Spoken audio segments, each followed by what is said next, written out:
Sean muy bienvenidos, buscadores de miedo. Dejen en los comentarios desde qué ciudad nos están hablando. Prepárense para la primera maratón de historias especiales de Día de los Muertos. ¿Te arriesgarías a escuchar con las luces apagadas?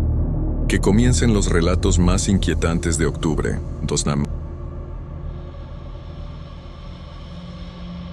¿Alguna vez han sentido que algo los observa desde las sombras? Mi nombre es Patricia y soy del estado de Tlaxcala. Lo que voy a contarles pasó el año pasado durante el Día de Muertos, y desde entonces no he podido dormir tranquila.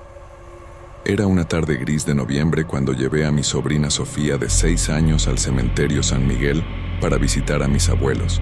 El cielo estaba cargado de nubes oscuras que amenazaban con lluvia, y el viento hacía susurrar las hojas secas entre las tumbas de una manera que me ponía los nervios de punta.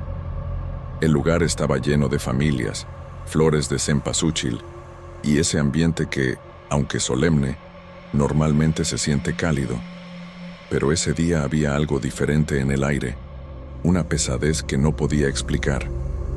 Era como si el cementerio mismo estuviera conteniendo la respiración. Sofía corría entre las tumbas mientras mi hermana y yo acomodábamos las ofrendas. La niña siempre había sido alegre y curiosa, pero ese día parecía más inquieta de lo normal.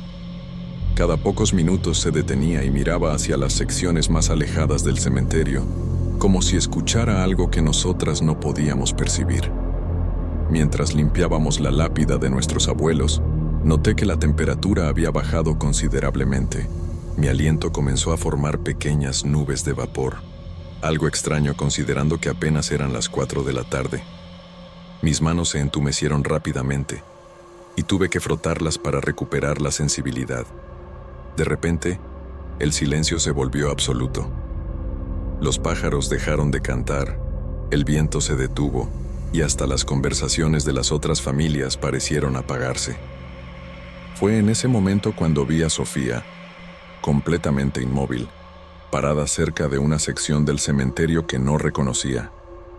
Había un niño ahí, de su misma edad, con el cabello negro como la noche y una expresión que me heló la sangre hasta los huesos. No era tristeza lo que veía en su rostro, ni melancolía.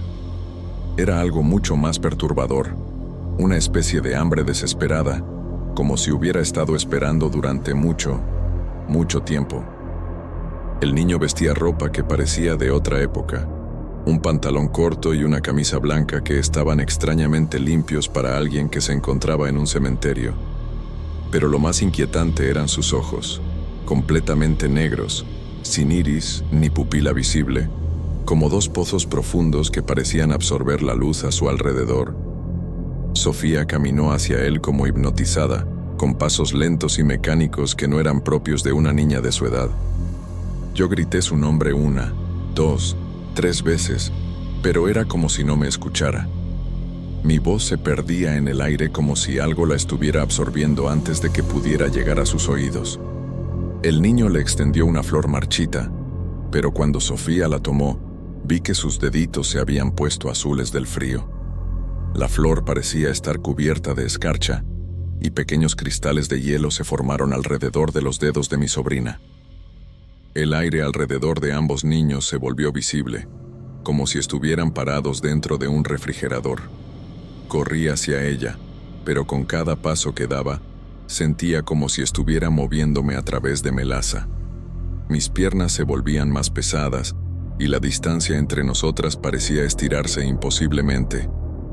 Cuando finalmente llegué a donde estaba Sofía, el niño había desaparecido, dejando solo el aroma a tierra húmeda y flores muertas. ¿Con quién estabas hablando?, le pregunté tratando de controlar el temblor en mi voz. Con el niño que vive aquí, me respondió con una voz que no reconocí, más grave y pausada de lo normal. Me dijo que quiere jugar conmigo, todas las noches. Dice que está muy solo y que los otros niños ya no vienen a visitarlo. Cuando tomé su mano para llevarla de regreso con mi hermana, estaba helada como el hielo. Su piel tenía un tono pálido que no había tenido antes, y sus labios se habían puesto ligeramente azules. La flor que sostenía en la otra mano se desintegró al tocarla, convirtiéndose en polvo negro que el viento se llevó inmediatamente. Esa misma noche, comenzaron los problemas. Sofía despertaba exactamente a las 3 de la madrugada, sentada en su cama, mirando hacia la ventana con una sonrisa que me daba escalofríos. Cuando le preguntábamos qué pasaba, solo decía, «Ya viene por mí. Dice que pronto podremos jugar juntos para siempre». Mi hermana intentó racionalizar la situación, diciendo que probablemente había sido solo su imaginación infantil estimulada por el ambiente del cementerio, pero yo sabía que algo estaba terriblemente mal. La temperatura en el cuarto de Sofía bajaba drásticamente durante las noches, tanto que podíamos ver nuestro aliento cuando entrábamos a revisarla. Una semana después del incidente en el cementerio, encontramos pequeñas huellas de pies descalzos y húmedos por toda la casa. Las huellas aparecían cada mañana, formando un sendero que iba desde la ventana de Sofía hasta su cama, y luego se extendían por toda la casa como si alguien hubiera estado explorando durante la noche. Pero lo más aterrador era que las huellas estaban heladas al tacto, como si vinieran de un lugar muy frío, muy profundo. Cuando las tocábamos, nuestros dedos se entumecían inmediatamente y el área alrededor de cada huella permanecía fría durante horas, sin importar cuánto calentáramos la casa. Las huellas no eran normales tampoco. Eran demasiado pequeñas, incluso para un niño de la edad de Sofía, y tenían una forma extraña, como si los dedos fueran más largos de lo normal. Algunas veces encontrábamos marcas de uñas junto a las huellas, como si quien las había dejado hubiera estado arañando el suelo mientras caminaba. Sofía comenzó a cambiar de maneras sutiles pero inquietantes.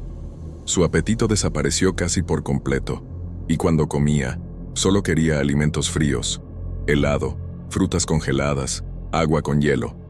Decía que la comida caliente le quemaba la boca, aunque la temperatura fuera completamente normal. Sus juegos también cambiaron. Dejó de interesarse en sus muñecas y juguetes favoritos, y en su lugar pasaba horas dibujando con crayones negros y grises. Sus dibujos mostraban siempre la misma escena: 2 niños tomados de la mano en lo que parecía ser un cementerio, rodeados de figuras oscuras que no tenían rostro definido. La última noche que Sofía durmió en casa, la escuchamos reír a las 3 a.m., pero cuando entramos a su cuarto, estaba dormida. Aunque su cuerpo estaba rígido y frío como una estatua, su respiración era tan superficial que tuvimos que acercarnos mucho para confirmar que seguía viva.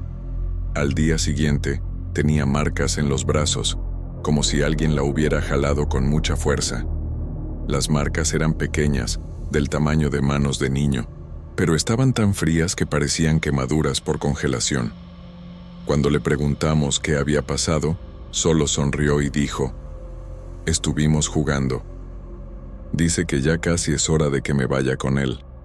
Esa misma tarde, encontramos a Sofía parada en el jardín, mirando hacia la calle con una maleta pequeña en la mano. Cuando le preguntamos qué hacía, nos dijo que estaba esperando a su amigo, que vendría a buscarla cuando se pusiera el sol. La maleta estaba llena de tierra húmeda y flores marchitas.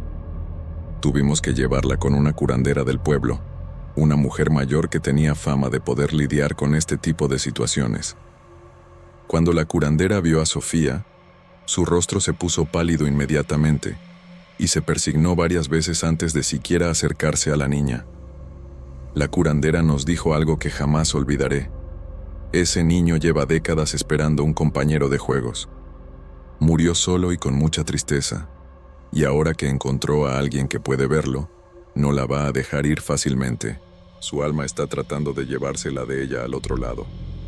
Nos explicó que tendríamos que hacer un ritual de protección y que Sofía no podría regresar a esa casa nunca más.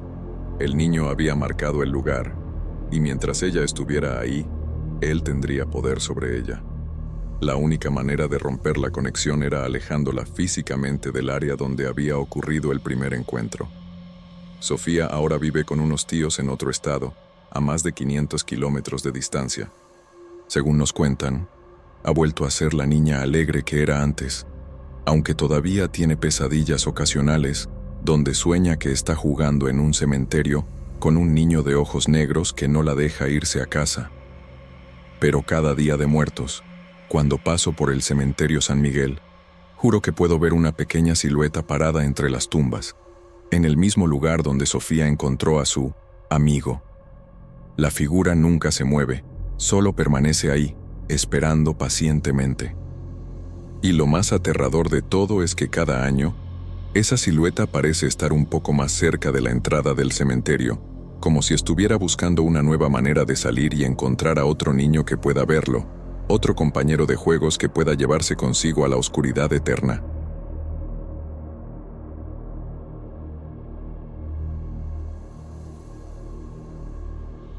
Buenas noches, comunidad. Mi nombre es Carmen y lo que voy a contarles sucedió hace 29 años, pero aún me despierto gritando por las noches. Esta historia cambió para siempre la manera en que mi familia ve la muerte, y después de escucharla, estoy segura de que ustedes tampoco volverán a ver los cementerios de la misma forma. Todo comenzó con mi tío Raúl, un hombre trabajador de 45 años que nunca se casó ni tuvo hijos propios. Era el hermano favorito de mi padre, un hombre corpulento y alegre que siempre tenía una sonrisa para todos. Trabajaba en el negocio familiar, una pequeña tienda de abarrotes en el centro de Puebla, y aunque no sabía leer ni escribir, tenía una habilidad natural para los números y el trato con la gente. Mi tío Raúl tenía una debilidad especial por los niños de la familia. A mi hermano, que era apenas un bebé de pocos meses, le decía mi cachorrito, con una ternura que derretía el corazón de cualquiera. Siempre cargaba dulces en los bolsillos para repartir entre sus sobrinos, y los domingos nos llevaba al parque a jugar mientras los adultos descansaban. Pero un día de octubre, hace exactamente 29 años, mi tío comenzó a enfermarse de una manera que los médicos no podían explicar. Al principio fueron solo dolores de cabeza persistentes y una fatiga extraña que no se aliviaba con el descanso. Pensamos que era estrés del trabajo, nada más. Sin embargo, en cuestión de semanas, mi tío comenzó a perder peso de manera alarmante. Su rostro, que siempre había sido redondo y jovial, se volvió demacrado y pálido. Sus ojos, antes brillantes y llenos de vida, se hundieron en sus cuencas y adquirieron una mirada perdida que nos asustaba a todos. Los médicos le realizaron todo tipo de estudios, análisis de sangre, radiografías, incluso una biopsia, pero cada resultado regresaba normal.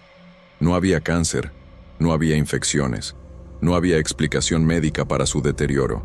Era como si algo invisible estuviera consumiendo su vida desde adentro, chupando su energía vital, gota a gota.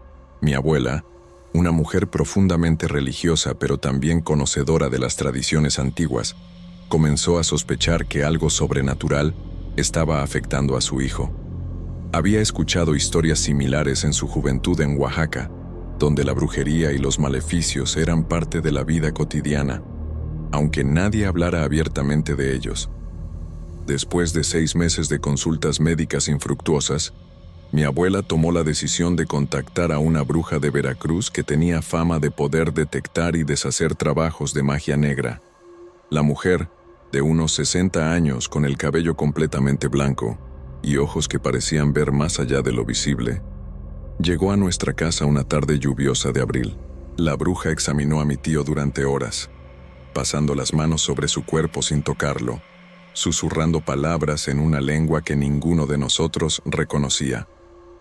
Sus ojos se cerraron durante largos minutos, y cuando los abrió, su expresión era grave y preocupada. «Hay algo muy oscuro trabajando aquí», nos dijo con voz ronca. Sin explicarnos sus métodos, la bruja pidió que la lleváramos al cementerio más cercano a nuestra casa. Era un lugar pequeño y antiguo, donde muchas de las tumbas databan de principios del siglo XX. Los árboles centenarios creaban sombras profundas entre las lápidas, y el aire siempre olía a humedad y flores marchitas. La mujer caminó entre las tumbas con una seguridad que nos inquietó, como si conociera perfectamente el lugar a pesar de ser su primera visita. Se detuvo frente a una tumba que parecía haber sido removida recientemente, aunque el cuidador del cementerio juró que nadie había sido enterrado ahí en meses. Sin decir una palabra, la bruja comenzó a escarbar con sus propias manos en la tierra suelta. Nosotros la observábamos horrorizados, sin entender qué estaba buscando. Después de varios minutos, sus dedos tocaron algo sólido enterrado a poca profundidad. Una caja de madera del tamaño de una caja de zapatos. Dentro de la caja encontramos algo que nos heló la sangre. Había una fotografía de mi tío tomada de espaldas, sin que él lo supiera, y un muñeco de trapo que había sido cosido para parecerse a él. El muñeco estaba lleno de alfileres clavados en puntos específicos: el corazón, el estómago, la cabeza. Cada alfiler había sido untado con una sustancia rojiza que olía a hierro y algo más, algo putrefacto. En la parte de atrás de la fotografía, escrito con tinta roja que parecía sangre, había un mensaje que jamás podré olvidar. Si no eres para mí, no lo serás de nadie. Te doy un año de agonía lenta. Que cada día sea peor que el anterior, hasta que tu alma se rinda y venga a buscarme. La fecha en la fotografía indicaba octubre del año anterior, exactamente cuando mi tío había comenzado a enfermarse. La bruja nos explicó que alguien muy cercano a él, alguien que conocía sus rutinas y tenía acceso a sus pertenencias personales, había realizado este trabajo de magia negra por despecho amoroso. Regresamos a casa con la caja maldita, y la bruja intentó deshacer el maleficio. Quemó hierbas especiales, recitó oraciones en lenguas antiguas, y destruyó el muñeco y la fotografía en un ritual que duró toda la noche. Pero cuando terminó, su rostro reflejaba una tristeza profunda que nos llenó de terror.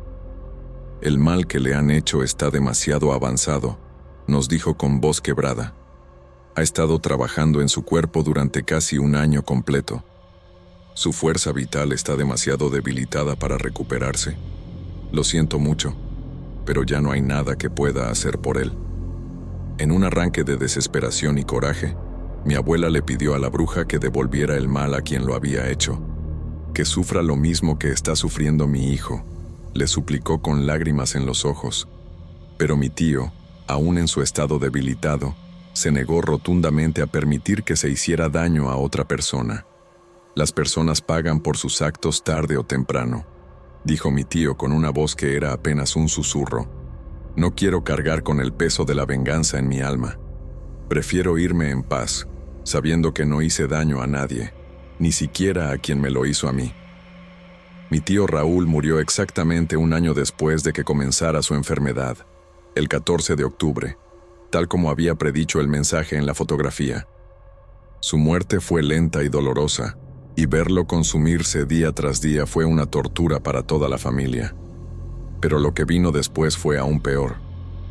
2 años más tarde, también en octubre, mi mamá estaba a pocos días de dar a luz a su tercer hijo. Mi abuela, mi papá y yo habíamos viajado a Oaxaca porque un hermano de mi abuela había fallecido, dejando a mi mamá sola en la Ciudad de México con mi hermano, que ya tenía casi 3 años. El 28 de octubre, mientras estábamos fuera, mi mamá comenzó a sentir las contracciones del parto. Era de noche, y la lluvia golpeaba las ventanas con una intensidad que hacía temblar toda la casa. Mi hermano estaba dormido en su cuarto, y mi mamá tuvo que despertarlo para llevarlo con la vecina antes de irse al hospital. Una de mis primas llegó de la escuela justo cuando mi mamá se estaba yendo, y se ofreció a quedarse con mi hermano hasta que regresáramos del viaje. La casa quedó en silencio, solo interrumpido por el sonido de la lluvia y los truenos que retumbaban en la distancia como tambores de guerra. Mi hermano se despertó alrededor de las 2 de la madrugada con hambre y sed. Al no ver a mi mamá y notar la casa completamente oscura, comenzó a llorar con esa desesperación que solo tienen los niños pequeños cuando se sienten abandonados. Sus gritos despertaron a mi prima, pero ella estaba tan cansada que apenas pudo abrir los ojos. Fue entonces cuando, según el relato de mi hermano que nos contó al día siguiente, sucedió algo que cambiaría nuestras vidas para siempre. De la recámara donde había muerto mi tío Raúl 2 años antes, salió una figura familiar que mi hermano reconoció inmediatamente a pesar de la oscuridad. El tío Raúl me cargó, nos dijo mi hermano con la inocencia de sus 3 años, pero estaba muy frío, como cuando tocamos el hielo, y sus ojos eran diferentes. Eran como los ojos de los peces en el mercado, todo blancos y sin brillo. Según mi hermano, mi tío lo llevó a la cocina, prendió las luces y calentó tamales y leche para darle de cenar.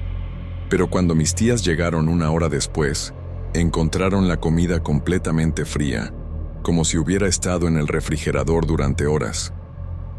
El vaso de leche tenía una capa de hielo en la superficie. «Estoy muy cansado, cachorrito», le había dicho mi tío antes de irse, según el relato de mi hermano. «Voy a dormir un rato. Tus tías ya no tardan en llegar, pero recuerda que siempre voy a cuidarte, aunque no puedas verme». Cuando mis tías llegaron y vieron a mi hermano comiendo tranquilamente mientras veía la televisión, pensaron que había sido mi prima quien le había dado de cenar.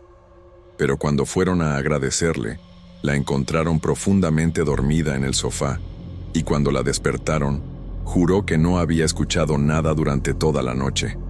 Le preguntaron a mi hermano quién le había dado de cenar, y él respondió con naturalidad.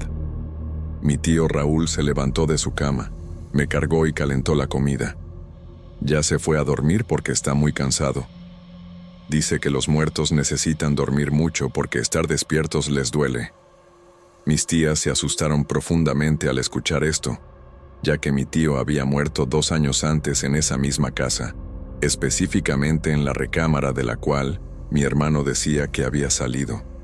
Entraron corriendo a revisar el cuarto, pero no había nadie. Sin embargo, la cama estaba deshecha, como si alguien hubiera estado acostado ahí. Cuando le preguntaron a mi hermano cómo era su tío, él señaló sin dudar una fotografía en el altar del Día de Muertos que ya habíamos puesto. Es él, el de la foto. Mi tío Raúl me cuidó para que no llorara, pero dice que está muy triste porque extraña mucho a los niños de la familia. Las sábanas de la cama donde supuestamente había estado mi tío estaban húmedas y olían intensamente a tierra recién removida y flores marchitas. La temperatura en esa habitación había bajado tanto que se podía ver el aliento, a pesar de que el resto de la casa mantenía una temperatura normal. Al escuchar todo esto, mis tías sintieron una mezcla de miedo, tristeza, alegría y asombro que las hizo llorar durante horas. Por un lado, estaban aterrorizadas por la idea de que un muerto hubiera estado en la casa. Por otro lado, se sentían consoladas al saber que mi tío seguía cuidando a la familia, especialmente a los niños que tanto había amado en vida. Pero lo que vino después nos demostró que la presencia de mi tío no era exactamente la bendición que habíamos pensado inicialmente. Mi hermano comenzó a tener conversaciones nocturnas con el tío Raúl, hablando solo en su cuarto durante horas. Cuando le preguntábamos con quién hablaba, siempre respondía lo mismo: con mi tío, que viene a visitarme cuando todos están dormidos. Estas conversaciones se volvieron cada vez más frecuentes y perturbadoras. Mi hermano nos contaba cosas que un niño de 3 años no debería saber. Detalles sobre la muerte, sobre lo que había del otro lado, sobre otros familiares muertos que supuestamente venían con mi tío a visitarlo. Hablaba de lugares fríos y oscuros donde los muertos esperan a que vengan más personas de la familia. La temperatura en el cuarto de mi hermano bajaba drásticamente durante estas visitas. Encontrábamos escarcha en las ventanas incluso en noches cálidas, y el aire se volvía tan denso que era difícil respirar. A veces escuchábamos 2 voces conversando, la de mi hermano y otra más grave, rasposa, que susurraba cosas que no podíamos entender completamente. Una noche, mi mamá decidió grabar estas conversaciones para demostrarle al resto de la familia lo que estaba pasando. En la grabación se escucha claramente la voz de mi hermano preguntando: ¿cuándo puedo ir contigo, tío Raúl?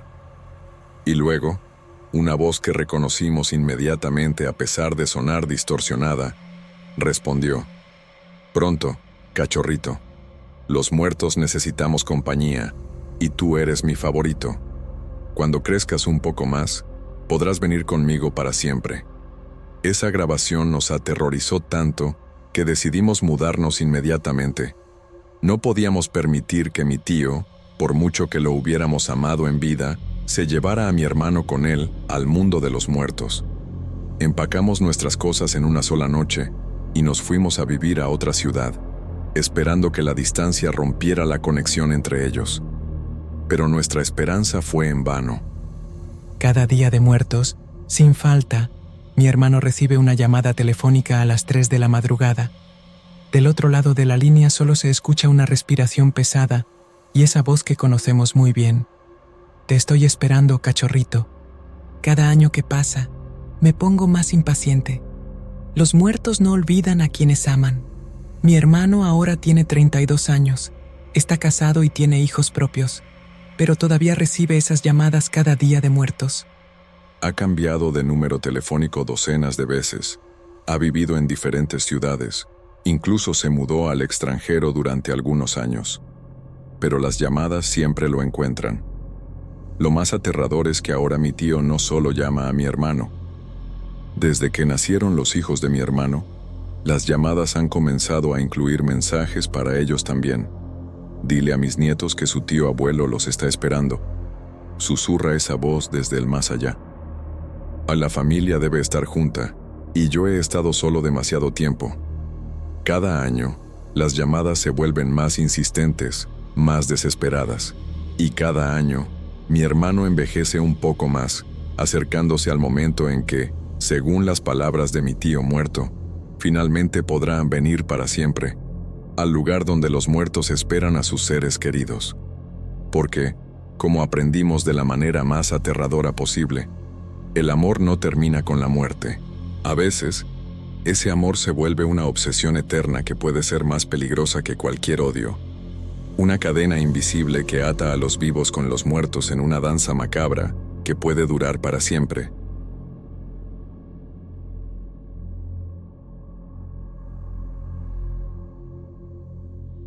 Desde que perdí a mi hijo Diego hace 3 años, el Día de Muertos se convirtió en mi obsesión más peligrosa. No era solo una tradición familiar o un momento de recuerdo. Era mi única conexión con lo que más amaba en este mundo. Mi única esperanza de sentir que mi niño seguía de alguna manera cerca de mí. Diego tenía apenas 7 años, cuando un conductor ebrio se lo arrebató de mis brazos para siempre. Era un niño lleno de vida, con una risa contagiosa que llenaba toda la casa de alegría. Le encantaban los dinosaurios, los cuentos de aventuras, y tenía la costumbre de despertarme cada mañana con besos en la mejilla y un «Buenos días, mami», que era como música para mis oídos. Después de su muerte, mi mundo se desplomó completamente. Mi esposo no pudo manejar el dolor y nos separamos 6 meses después del funeral. Mis amigos, con las mejores intenciones, me sugerían terapia, grupos de apoyo, medicamentos para la depresión. Pero yo no quería sanar. Sanar significaba aceptar que Diego se había ido para siempre, y eso era algo que mi corazón se negaba a hacer. Fue así como el Día de Muertos se convirtió en mi refugio y mi tormento. Cada año, desde su muerte, armaba ofrendas más elaboradas y significativas. Compraba todos sus dulces favoritos, cocinaba sus platillos preferidos y llenaba la casa con fotografías suyas desde que era bebé hasta sus últimos días conmigo. El primer año después de su muerte, la ofrenda fue modesta pero llena de amor. Puse sus juguetes favoritos, algunas fotografías donde se le veía sonriendo con esa alegría que lo caracterizaba, y su comida preferida, tacos de pollo, gelatina de fresa y esos chocolates pequeños que siempre guardaba en su mochila de la escuela. Durante todo ese primer año, hablé con él constantemente. Le contaba sobre mi día, le pedía perdón por no haber podido protegerlo, le decía cuánto lo extrañaba. Pero sobre todo, le suplicaba que regresara, que me diera una señal de que estaba bien, de que seguía existiendo en algún lugar donde yo pudiera encontrarlo algún día. El Día de Muertos era el único momento del año donde sentía que debía esforzarme más, donde tenía la esperanza de que él pudiera escucharme con mayor claridad. Creía firmemente que en esas fechas, el velo entre nuestro mundo y el de los muertos se volvía más delgado, permitiendo que nuestros seres queridos nos visitaran. Ese primer encuentro extraño fue sutil, casi imperceptible. Era la tarde del 1 de noviembre cuando estaba acomodando las velas alrededor de la fotografía favorita de Diego, una donde aparecía abrazando a nuestro perro en el jardín de la casa. De repente, una brisa fría atravesó la habitación, apagando 2 de las velas que acababa de encender. Me quedé inmóvil, tratando de entender de dónde había salido ese aire. Revisé todas las ventanas y puertas, pero estaban completamente cerradas. No había ninguna explicación lógica para esa corriente de aire, pero el escalofrío que sentí no era solo por el frío, era algo más profundo, más inquietante. Al encender de nuevo las velas, escuché un leve susurro que me hizo detener la respiración. Sonaba como «mamá, mamá», pronunciado con esa voz dulce que conocía mejor que la mía propia. Era exactamente como Diego me llamaba cuando se despertaba por las mañanas o cuando necesitaba mi atención. Me giré de inmediato, con el corazón latiendo tan fuerte que podía escucharlo en mis oídos. Pero no había nadie en la habitación. El silencio que siguió se sentía pesado, cargado de una presencia que no podía ver pero que definitivamente podía sentir. Era como si alguien estuviera parado justo detrás de mí, observándome en silencio. Esa noche no pude dormir. Me quedé despierta hasta el amanecer, esperando que algo más ocurriera, que escuchara de nuevo esa voz que tanto anhelaba, pero el resto de la noche pasó en un silencio absoluto que me dejó dudando si realmente había escuchado algo o si mi mente desesperada había creado esa experiencia. El segundo encuentro fue mucho más perturbador y ocurrió exactamente 1 año después. Para entonces, mi obsesión con el Día de Muertos había crecido exponencialmente. La ofrenda de ese año era 3 veces más grande que la anterior, ocupaba toda la sala de mi casa y había gastado todos mis ahorros en hacerla perfecta. Esa noche, mientras acomodaba más flores de cempasúchil alrededor de las fotografías, el aire se llenó de un aroma que no pude identificar inmediatamente. No era el olor dulce y familiar de las flores, ni el incienso que había estado quemando durante horas.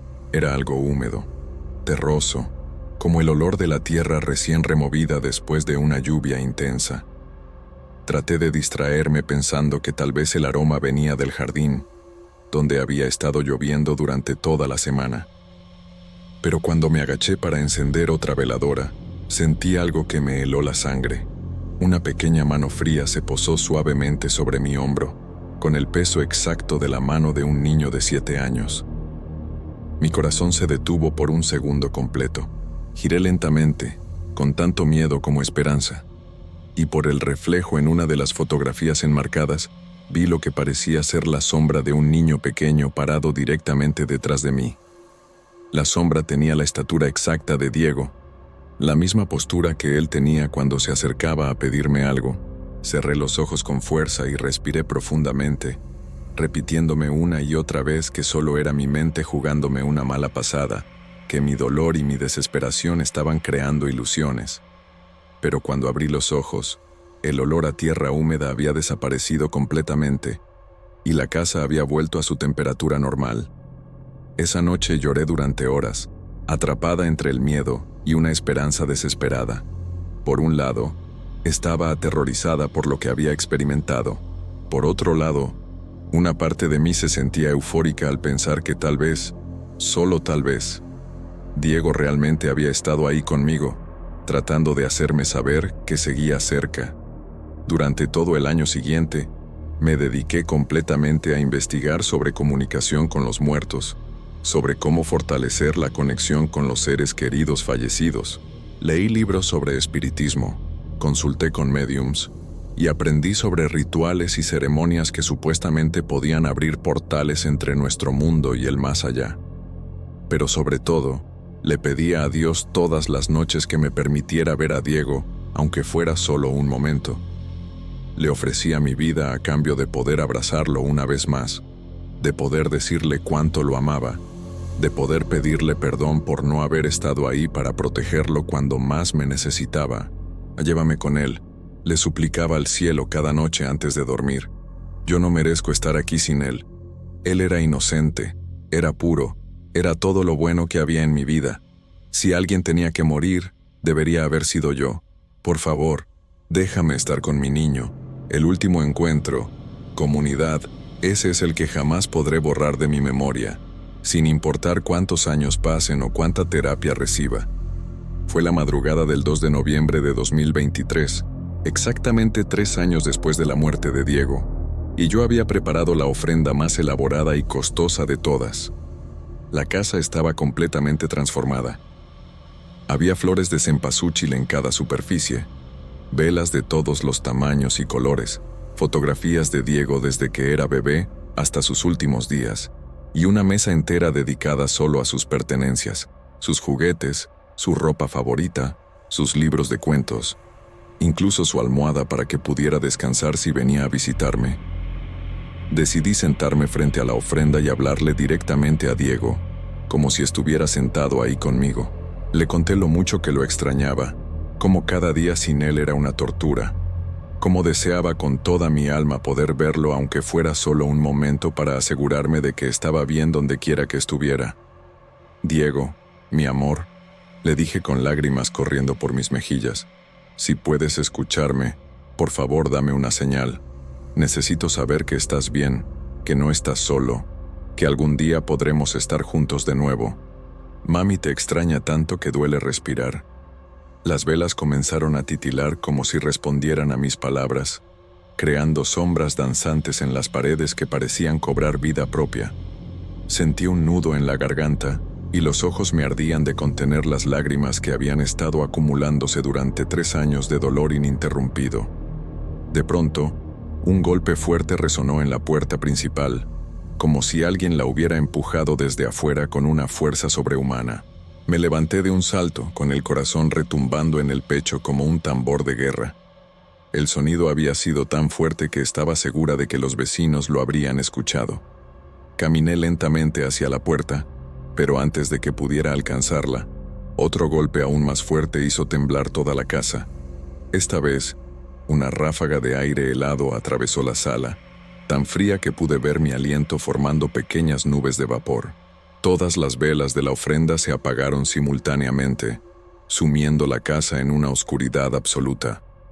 La oscuridad no era normal, era densa, casi sólida, como si fuera una entidad viviente que hubiera invadido mi hogar. No podía ver ni siquiera mis propias manos frente a mi cara, y el silencio era tan profundo que podía escuchar el latido de mi corazón resonando en mis oídos como golpes de martillo. Cuando mis ojos se ajustaron a la penumbra, no estaba sola. Frente a la ofrenda, una figura pequeña se dibujaba entre las sombras, tan real y sólida como cualquier persona viva. Era Diego, mi niño, parado ahí con su ropa favorita, esos jeans azules y la camiseta de dinosaurios que tanto le gustaba usar. Podía ver cada detalle de su rostro en la oscuridad, su cabello castaño desordenado, sus ojos grandes y expresivos, incluso esa pequeña cicatriz en la barbilla que se había hecho cuando aprendía a andar en bicicleta. Era exactamente como lo recordaba, pero había algo en su expresión que me llenó de una inquietud profunda. Su sonrisa no era la sonrisa cálida y alegre que recordaba. Era más amplia de lo normal, demasiado amplia, y no llegaba a sus ojos. Sus ojos, que en vida habían brillado con curiosidad y alegría, ahora tenían una profundidad oscura que parecía no tener fondo, como si estuviera mirando desde un lugar muy lejano y muy frío. Diego dio un paso hacia adelante, levantando una mano pequeña y temblorosa. Cuando habló, su voz sonaba exactamente como la recordaba, pero había algo en el tono que me erizó la piel. Era su voz, pero venía de muy lejos, como si estuviera hablando desde el fondo de un pozo profundo. «Mami», me dijo, y esa palabra que tanto había anhelado escuchar ahora me llenó de terror. «¿Por qué me sigues llamando? ¿Por qué no me dejas descansar en paz?» Antes de que pudiera responder, antes de que pudiera siquiera procesar completamente lo que había dicho, pude ver cómo su sombra comenzó a crecer detrás de él. No era una sombra normal. Era una oscuridad que se extendía y se retorcía como si tuviera vida propia, llenando gradualmente toda la habitación. «Ven conmigo, mami», continuó Diego, pero ahora su sonrisa se había vuelto aún más antinatural. «Aquí abajo hay otros niños. Podemos jugar para siempre. Nunca más tendrás que extrañarme porque estaremos juntos todo el tiempo, en la oscuridad donde nadie puede lastimarnos». Detrás de él comenzaron a aparecer más siluetas, otros niños con los ojos vacíos y sonrisas demasiado amplias. Todos me extendían sus manitas, invitándome a seguirlos. Sus voces se unieron en un coro inquietante. «Ven con nosotros. Aquí no hay dolor. Aquí no hay lágrimas. Solo oscuridad eterna y juegos que nunca terminan. Déjame ir», susurré, pero mi voz sonó extraña en mis propios oídos, como si viniera de muy lejos. Diego negó con la cabeza, y su expresión se volvió más seria, más determinada. «No, mami, tú me trajiste de vuelta con tus lágrimas y tus súplicas. Ahora tienes que venir conmigo. Los muertos no pueden regresar solos. Necesitan que alguien los acompañe de vuelta a la oscuridad». La temperatura de la habitación bajó tanto que mi aliento se volvió vapor denso. Los otros niños comenzaron a acercarse, flotando sobre el suelo sin hacer ruido. Sus pies no tocaban el piso, y pude ver que sus ropas estaban húmedas, como si hubieran estado bajo tierra durante mucho tiempo. Fue entonces cuando una figura mucho más grande y amenazante apareció detrás de todos ellos. Era una sombra sin forma humana definida, una oscuridad que crecía y crecía hasta tocar el techo. No tenía rostro, pero podía sentir que me observaba con una intensidad que me paralizó completamente. Desde esa oscuridad sin forma, escuché una voz que no pertenecía a este mundo, una voz que sonaba como el viento pasando por tumbas abiertas. «Ella nos pertenece ahora. Ha llamado a los muertos durante tanto tiempo que ha abierto una puerta que no puede cerrarse. Debe venir con nosotros para equilibrar la balanza».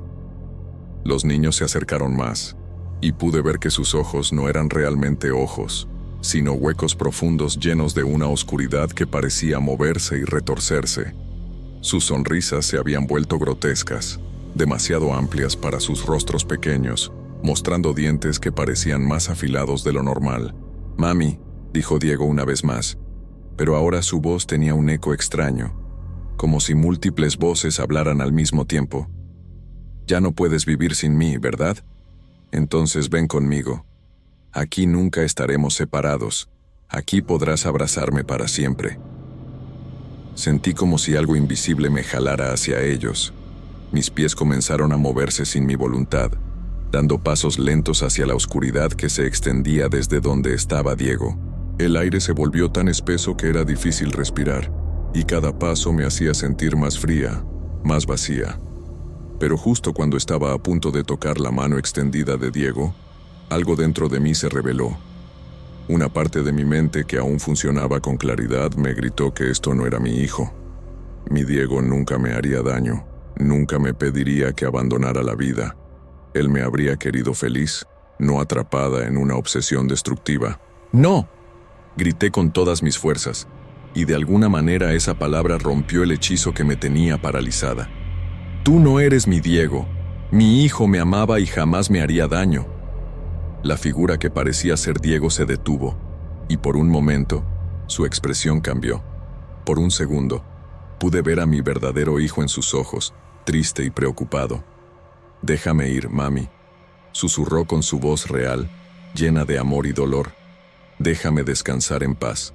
Tu dolor me está lastimando».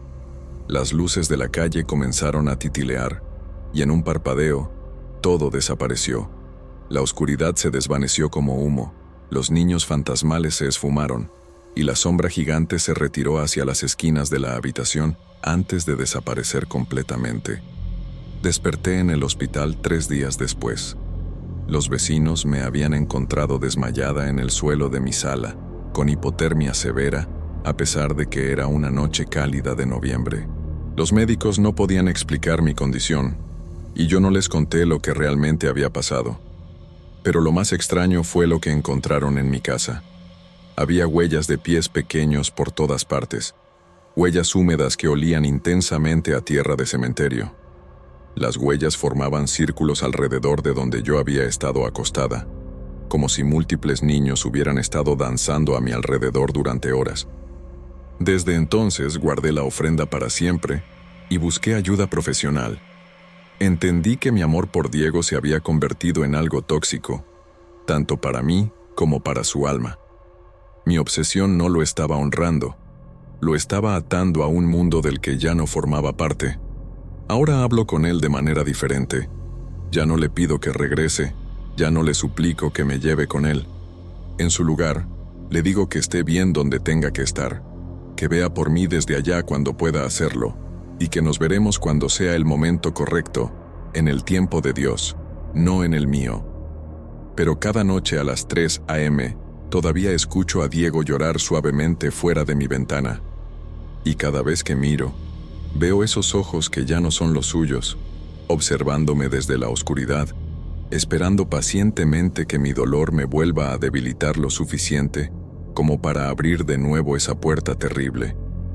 Porque aprendí de la manera más aterradora posible que los muertos no olvidan a quienes los llaman con desesperación.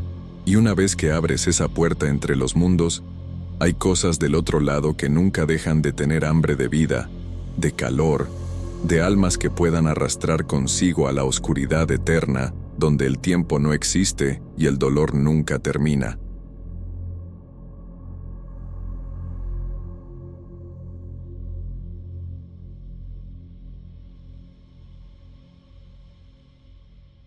Buenas noches, comunidad.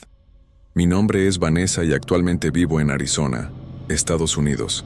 Trabajo como camarera en un restaurante del centro de Tucson, y aunque la paga no es la mejor del mundo, me permite mantenerme mientras estudio en la universidad.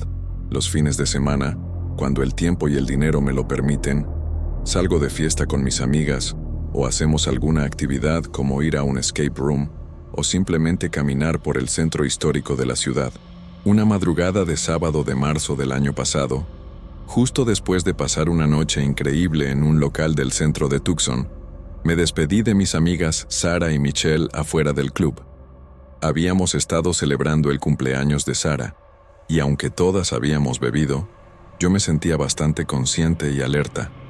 No era la primera vez que salía de fiesta, y siempre me aseguraba de mantener cierto control sobre mi consumo de alcohol. Eran aproximadamente las 2:30 de la madrugada cuando pedí un Uber hacia mi apartamento. La noche estaba extrañamente silenciosa para ser un sábado en el centro de Tucson. Normalmente habría más gente en las calles, más ruido de otros bares y restaurantes, pero esa madrugada parecía como si la ciudad entera se hubiera quedado dormida de repente. Recuerdo que me encontraba un poco mareada por el alcohol, pero no tanto como para perder mis sentidos o mi capacidad de juicio. Estaba perfectamente consciente de todo lo que me rodeaba, así que nada de lo que estoy por contar podría justificarse con una alucinación inducida por el alcohol. De hecho, el miedo que sentí esa noche me despejó completamente. Después de esperar unos 2 o 3 minutos en la acera, llegó mi Uber, un sedán azul oscuro que coincidía perfectamente con la descripción en la aplicación, pero algo que me llamó inmediatamente la atención, y que debería haber sido una señal de alarma, es que en la parte trasera del vehículo ya había otra pasajera sentada. La mujer estaba completamente inmóvil, como una estatua de cera en un museo. Tenía el cabello castaño largo que le caía sobre los hombros, llevaba puestos unos jeans azules y una blusa blanca, que parecía estar perfectamente planchada a pesar de la hora. Sus manos estaban cuidadosamente colocadas sobre su regazo, y miraba directamente hacia adelante sin parpadear. Dudé bastante en si acercarme o no al vehículo. Mi instinto me decía que algo no estaba bien, que era extraño que hubiera otra pasajera en un viaje que supuestamente era solo para mí. Pensé en cancelar el viaje y pedir otro, pero cuando la conductora bajó la ventanilla y me llamó por mi nombre con una sonrisa amigable, supuse que todo estaba en orden. La conductora era una mujer de unos 40 años con cabello rojizo y una expresión maternal que me tranquilizó inmediatamente. ¿Vanessa?, me preguntó con una voz cálida. Siento la demora, pero tuve un pequeño problema con el GPS. ¿Lista para ir a casa? Su tono era tan normal, tan cotidiano, que me hizo sentir tonta por haber dudado. Me acerqué a la ventanilla para saludarla apropiadamente, aunque no pude evitar mirar disimuladamente hacia la parte trasera del vehículo. Esperaba que la otra pasajera reaccionara de alguna manera, que me saludara o al menos me mirara, pero siguió completamente inmóvil, como si yo no existiera para ella. ¿Todo bien?, me preguntó la conductora, notando mi hesitación. Al final, decidí que me daba igual viajar con compañía. Tal vez era una amiga de la conductora, o tal vez había algún tipo de arreglo de viajes compartidos que yo no entendía completamente. Me subí al asiento del copiloto después de despedirme de Sara y Michelle, quienes se quedaron conmigo hasta que el auto arrancó. Este detalle será importante más adelante. Mis amigas estuvieron conmigo en todo momento hasta que el vehículo se puso en marcha. Ellas vieron claramente el auto, vieron a la conductora y estuvieron ahí cuando me subí. Si hubiera habido algo obviamente extraño o peligroso, ellas lo habrían notado y no me habrían dejado ir. El viaje comenzó de manera completamente normal y silenciosa. La conductora, a quien llamaré Karen aunque realmente no recuerdo su nombre, puso música suave en el radio y comenzó a conducir por las calles vacías de Tucson hacia mi apartamento. Prácticamente se me olvidó que había alguien más en el asiento trasero durante los primeros minutos del viaje. Sin embargo, de vez en cuando la curiosidad me vencía y miraba disimuladamente por el retrovisor para observar a la otra pasajera. Era una mujer que parecía tener entre 25 y 30 años, con labios rojos perfectamente delineados y una piel tan pálida que casi parecía translúcida bajo las luces de la calle que pasaban por las ventanas. Lo que más me inquietaba era su absoluta inmovilidad. No parpadeaba, no se movía para acomodarse en el asiento, no miraba por las ventanas como haría cualquier persona normal durante un viaje nocturno. Era como si fuera una muñeca muy realista que alguien hubiera colocado cuidadosamente en el asiento trasero. Me moría de ganas por preguntar quién era ella y qué hacía en el auto, pero no quería sonar maleducada o entrometida. Pensé que tal vez era una amiga de Karen que necesitaba que la llevaran a algún lugar, o tal vez había algún tipo de arreglo de viajes compartidos que yo desconocía. No quería crear una situación incómoda por mi curiosidad. Después de unos 10 minutos de silencio, Karen y yo comenzamos a conversar sobre temas casuales. Lo caluroso que había sido el verano, los planes para el próximo semestre universitario, la vida nocturna en Tucson. Era exactamente el tipo de charla superficial que tienes con alguien que no conoces y con quien no tienes mucho en común. Esta conversación me mantenía despierta y alerta, ya que después de beber alcohol suele darme mucho sueño, especialmente en un auto en movimiento. Además, tenía la mínima esperanza de que, mientras charlábamos, Karen aprovechara la oportunidad para explicarme quién era la otra pasajera, o al menos mencionarla de alguna manera. Pero Karen nunca mencionó a la mujer del asiento trasero. Hablaba como si fuéramos solo nosotras dos en el auto, como si el asiento trasero estuviera completamente vacío. Esto me pareció cada vez más extraño, pero traté de convencerme de que tal vez era normal, que tal vez había alguna explicación lógica que yo no estaba considerando. Un rato después, mientras Karen me contaba sobre su trabajo de medio tiempo como instructora de yoga, escuché un quejido suave que venía claramente de la parte trasera del vehículo. No era un quejido de dolor, sino más bien un lamento melancólico, como el sonido que hace alguien cuando está profundamente triste o nostálgico. Inmediatamente miré por el retrovisor, esperando ver que la mujer finalmente se había movido o había hecho algún gesto. Pero seguía exactamente en la misma posición, con las manos sobre el regazo y la mirada fija hacia adelante. Sin embargo, ahora había algo diferente en su expresión, una tristeza profunda que no había notado antes. Karen, que había escuchado claramente mi reacción al sonido, me preguntó con genuina preocupación: ¿Te sientes bien, Vanessa? ¿Necesitas que pare el auto? Su tono era completamente sincero, como si realmente estuviera preocupada por mi bienestar. Sí, estoy bien, le respondí. aunque mi voz sonó menos segura de lo que me hubiera gustado. «Es solo que... ¿no escuchaste ese sonido?». Karen me miró con una expresión de confusión genuina, como si no tuviera idea de qué le estaba hablando.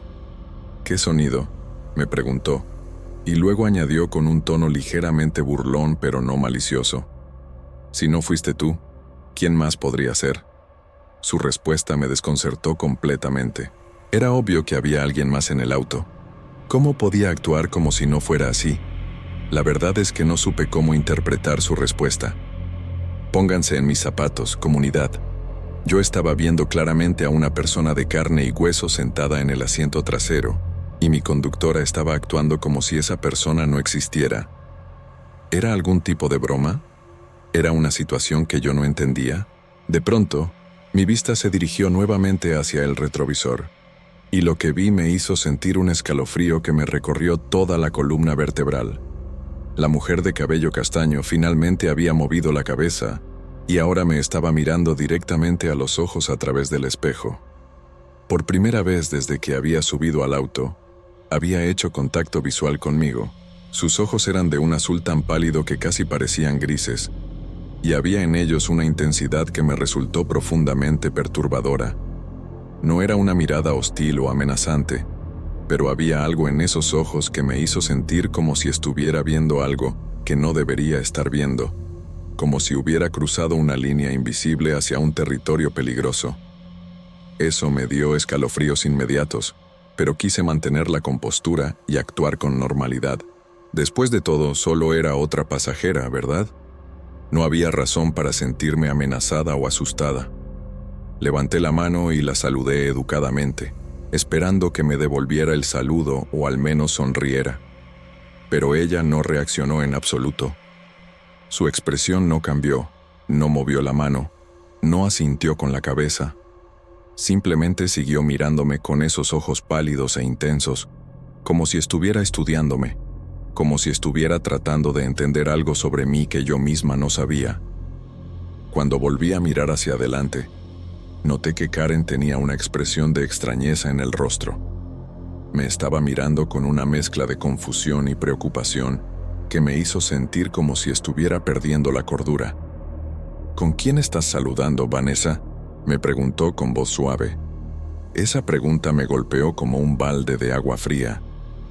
¿Cómo era posible que no viera a la mujer que estaba sentada literalmente a 1 metro detrás de ella? ¿Cómo podía actuar como si el asiento trasero estuviera vacío, cuando yo podía ver claramente que no era así?